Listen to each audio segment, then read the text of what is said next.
ISPR की जानिब से एक एलामिया जारी किया गया है जिसमें बताया गया है कि खुफिया मालूमात पर यूप में ऑपरेशन किया गया है और ऑपरेशन गुज़श्ता 96 घंटों से जारी है। दहशतगर्दों को मुश्तबा रास्तों से पाकिस्तान में दाखिल होने से रोका जा रहा है। मजीद तफसीलात जानेंगे अली शेर से। अली शेर, बताइएगा इस हवाले से मजीद क्या कहा गया है? जी बिल्कुल, ISPR ने अभी एक एलामिया जारी किया है और इस एलामिया में ये कहा गया है कि खुफिया मालूमात पर बलोचिस्तान के इलाके जोब और वहाँ का जो एक इलाका है संबाजा, वहाँ पे मुसद्दका इंटेलिजेंस इतलात पर ऑपरेशन किया गया है और ये ऑपरेशन गुज़श्ता 96 घंटों से जारी है। दहशतगर्दों को मुश्तबा रास्तों से पाकिस्तान में दाखिल होने से रोका जा रहा है और ये वो रास्ते थे जहाँ से इनकी पाकिस्तान में एंट्री होती थी और ये शहरियों और सिक्योरिटी फोर्सेस पर हमले करते थे।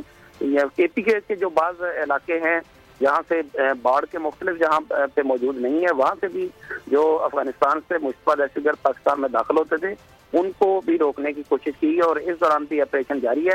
अफगानिस्तान से खैबर पख्तूनख्वा, चमन और दीगर इलाकों से जो दहशतगर्द दाखिल होते थे उनमें से एक को जो है एक दहशतगर्द को पकड़ भी लिया गया है आज सुबह। तो इस तरह ये ऑपरेशन जो है वो जारी है और इस एक जगह पे एक तबादला भी हुआ है फायरिंग का और उसमें सिपाही हकनवाज शहीद हो गया है। 2 फौजी जवान जो है वो जख्मी हुए हैं। ISPR का कहना है कि दहशतगर्दों के सहूलतकारों और उनके खिलाफ ये ऑपरेशन जारी रहेगा। ठीक है अली शेर, हमारे साथ ही मौजूद रहिएगा। अगर आपको ये वीडियो पसंद आए तो लाइक पर क्लिक करें। हकीकी आजादी की जंग में बोल भी कप्तान के हमकदम। इलेक्शन कराओ मुल्क बचाओ की लाइव ट्रांसमिशन, दिखाई लम्हा बलम्हा सूरत हाल। रील और रेटिंग में भी बोल न्यूज रहा नंबर 1। सब्सक्राइब करें और बेल दबाएं ताकि कोई खबर रह न जाए।